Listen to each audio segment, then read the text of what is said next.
All right, I'm out here in the shop working on this short block for this Marauder, and this video I'm going to start on these pistons. I got to put the rings on there, put the bearings in, and get them down inside this short block.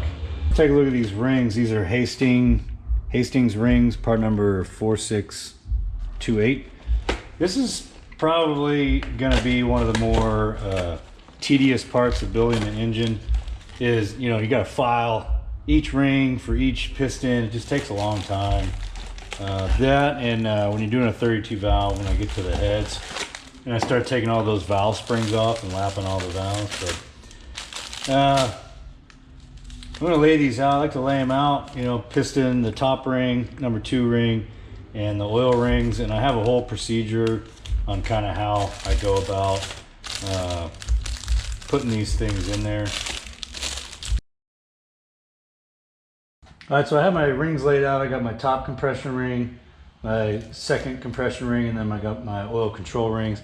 This does come with some directions, mainly talking about where to place the ring gap, which I'll go over when I put them on there. But also the dots. So some of these compression rings will have dots, and if they have a dot or a part number or some kind of laser etching, you want to have that dot facing up. And I don't know. These sometimes they're really hard to see. I don't see any on the top ring. And that has to do with the shape of them. If they got different shapes on the outsides of the rings, that needs to go a certain way. Oh, so the number 2 ring does have a laser etching on it. And that, you can see it's kind of clear right in there. So that needs to go up, but the top ring looks like it doesn't have any markings on there at all. So they're usually over here by the gap, but I don't see anything on this one. So these can go either way. These ones I got to make sure that the little laser etching is up. Now when I do these, I like to start with my oil control rings. I have my pistons laid out as if this is the front of the engine. So this is number 1 right here, number 2, 3, 4, so on. And so I like to do, when I'm filing my rings, I like to do it on the cylinder that they're gonna go in. So I'm just gonna check these control rings, these oil rings, per the book, they say they can be 6,000, and I'm just gonna go factory recommended specifications on these. 6,000 to 26,000. So I'm just gonna, usually you don't have to file these oil control rings, but you wanna get this thing in there square. And usually use a piston to try and keep it squared up in there. And then I'm going to use a feeler gauge and check the gap on this thing. That looks like a pretty good sized gap. I'm going to say that thing's probably 20 thousandths.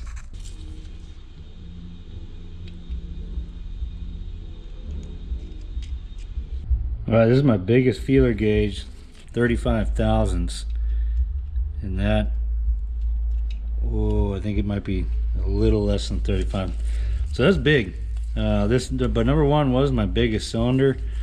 It's probably, you know, a little over 30,000. So it is, yeah, 32 goes in there.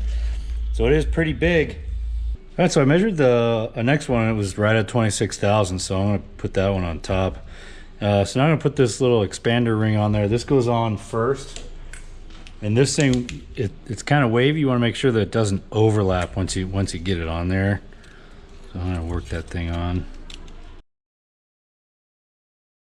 All right, so this last one I measured seemed like it was a little tighter. I'm going to put that one on top. Now, a little trick for putting these on there to spiral them on is you take where your gap is. I got my gap right here, and you just kind of get that end in there. And then you're going to pull up on this end and just kind of wrap it around. Oop, not staying in there. You may not need to do it on these oil control rings, but this little trick, and I'll show it when we get to the top ring, the compression rings. But it makes it easier to get the rings on. And then you just kind of work it down. This one's going on the bottom of that little expander ring. All right, so I think I got my gaps right next to each other. Definitely don't want that.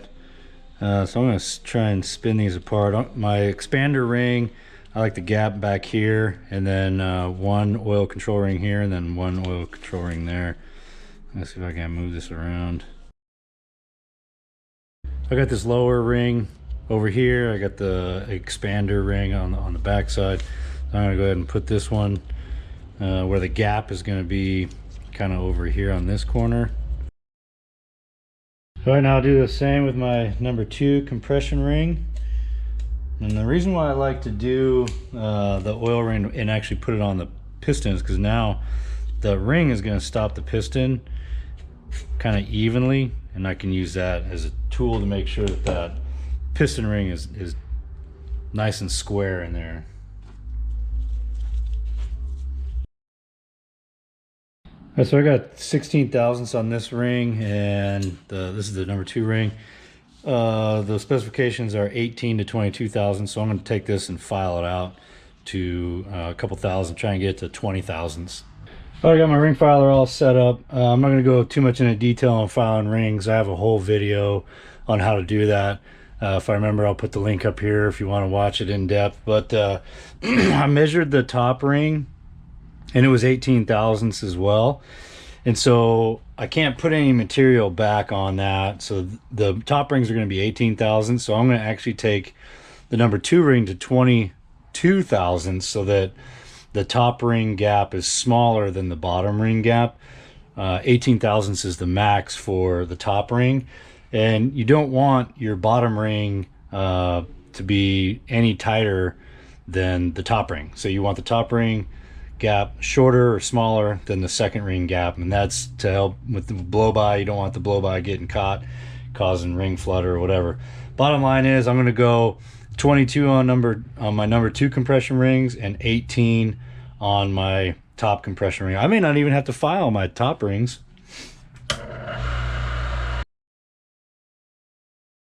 All right, so went a little big. This is actually 23 thousandths, but that's okay. And I already know that my top ring is, I measured it, it's 18 thousandths, so that's the max I can go with the top ring. So with the 18 top ring and a 23 second ring, I'm gonna go ahead and make sure that dot's up. I got that little laser etching there, so I'm gonna put it in the number 2. This is where it makes it easier. So you put that one in the groove and you pull up on it and then kind of just spiral it over, and then lightly work it down in there. And that worked. I like it better than using like a ring installation tool, because those ring installation tools, they really spread the rings apart like pretty bad. Like I'm not a huge fan of that. All right, so there's one piston done. That's why this is tedious. I got to repeat that process for 7 more pistons. It takes forever. I'll check back in once I'm done with all these. Okay, I got all my rings fitted on my pistons. I didn't have to cut any other rings. They all were about 16 thousandths on the top one, and probably about 22 thousandths on the number 2 compression ring, which kind of worries me. I hope I measured number 1 correctly. We'll find out. Now I'm gonna go ahead and pull these rod bearings out and take a look at them. These are Mahle from Cleveite rod bearings. They have the same tape from Rock Auto. I can't really see the part number on this thing, but I'll post it down below. All right, so when you're unwrapping these, there is an upper and there's a lower usually on these things. So you want to try and keep them in order. And let me put my gloves on.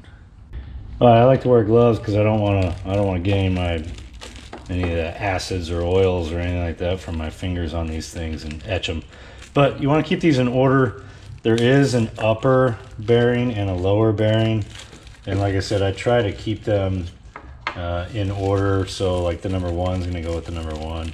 So I'm just going to lay them out as they came in this packaging, and then I'll separate them from upper and lower, and the number 1 upper with number 1 lower, and so on and so forth. All right, so some of these, the part number might be difficult to see, but they should have a U and a P on these things so that to signify the upper and the lower. This ones say STD, so standard size. I have to get it better. It's hard for me to see that. I could not find anything on here that says upper and lower. These ones have an AS011, these 4, and these 12 have AS012. So there's not an even split on either of them, and neither of them say upper or lower. So maybe it doesn't matter with these bearings. They're not narrowed or anything. These are inexpensive. I think $30 set of bearings. So maybe they can go in either way. I don't see any difference physically between any of them other than that number. So I'm gonna go ahead and wipe them all down and get them ready to put in their homes. So to get these pistons ready, I got a little carton of oil that I like to cut open. This has 5W20 royal purple in there. And what I like to do is submerge the piston down inside there. And there's enough oil in here to go past the rod pin, the piston pin. So I like to get it down in there and kind of stir it in a little bit. That way you get a bunch of oil inside the wrist pin. And I let it soak there just for a minute or two while I get my bearings in place. So I'm gonna take this cap off, give the bearing bore a little wipe out before I put my bearings in there. And now I'll take one of these. It's the same with the main bearings. I like to put them in there. You know, the tang goes in its little tang hole there. And when you push it down in, it should be even. Oh, dang it, I forgot to measure these things. Let me back up here. I'm gonna measure these bearings before I start putting them in. All right, so same thing with the main bearings. I got a little tube micrometer, and the reason why it's tube is you got like you need to have at least one rounded edge so that you can get in on these things and measure them. So I'm just gonna measure this first one and compare it to all the other ones. Again, I'm gonna measure in 3 spots, the center here, and then both edges. Bearings are good. So I'm gonna go ahead and start putting these in. Like I said, the tang goes in its little tang hole here, and then even extension on either side, so it is going to stick out a little bit of the bearing bore, which is fine. Just want it to be even on both sides. And then same with the rod cap. And while I got it sitting in there, I'm going to put some assembly oil onto each bearing half. All right, so now my piston is ready to go. One thing I like to do is make sure that the journal is pretty far down there, which means that the counterweight, at least for this piston, is kind of up towards the sleeve. But as long as I'm aware of that, I'm fine with it. To install the pistons, I'm going to use this ARP tapered ring compressor. This thing works great. All right, this is going to be messy no matter how you look at it. This is the number 1 piston. I'm going to take a look at my piston rings one last time, make sure that they're oriented away from each other. And there's a notch in the top of this piston, which signifies that it should face forward. And I like to get it, go up and down a little bit inside this tool, just to make sure that, you know, everything's sliding in and out real nicely.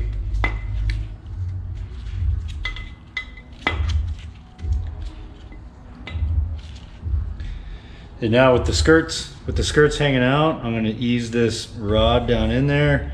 And I know that my counterweight's over to this side, so I'm going to kind of push down somewhat at an angle over here. And I take 2 thumbs and real quick and kind of just push real hard and fast. Once, gotta make sure that tool is all the way down. Hard and fast. 1, 2, 3. Boom.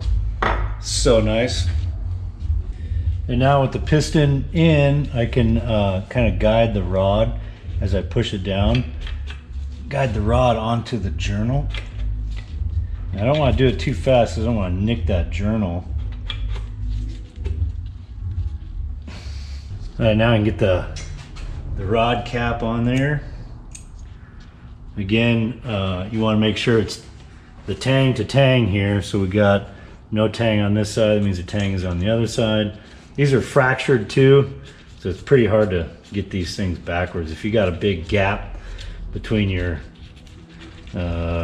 cap and your rod, right where the split is, if it doesn't look right, it's probably not the right cap. Alright, so once that's on there, it should have just a little bit of movement in it. I snugged this down with the wrench. It should have just a little bit of movement in there. That's perfect. And I prefer to do both pistons that are on this journal. So I just did number 1, so now I'm going to do number 5.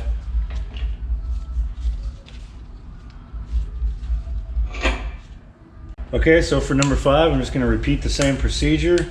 I'm going to put this thing inside there while I get my bearings installed and slide it into place.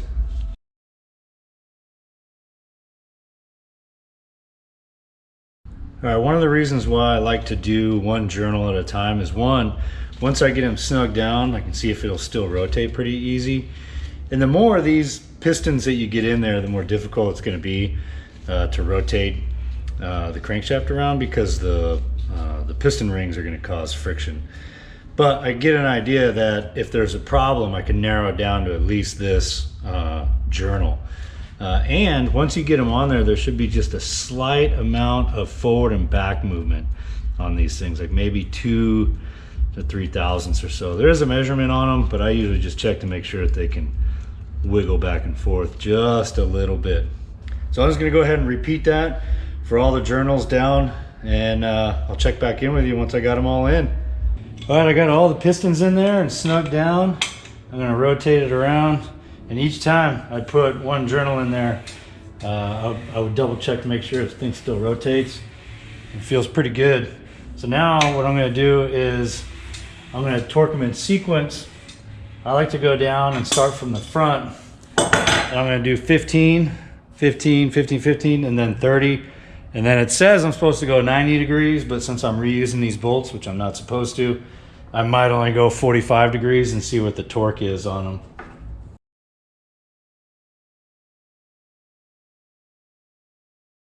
All right, now I'm going to do the 45 degrees on these things. I feel like this is where it's going to be a highlight reel where something's going to break on it. Okay, so 45 degrees on these. I did the front two. 45 degrees on these is about 55 foot-pounds. I'm okay with that. Anywhere between 55 and 65 foot-pounds I think is adequate for these. So I'm going to go ahead and do the rest of them. Hopefully don't snap any. All right, so those 55 on each one still rotates really nicely. So that's good. All right, I'm pretty happy with that. This thing seems to be rotating just fine. Got all new bearings in there. Looking pretty good.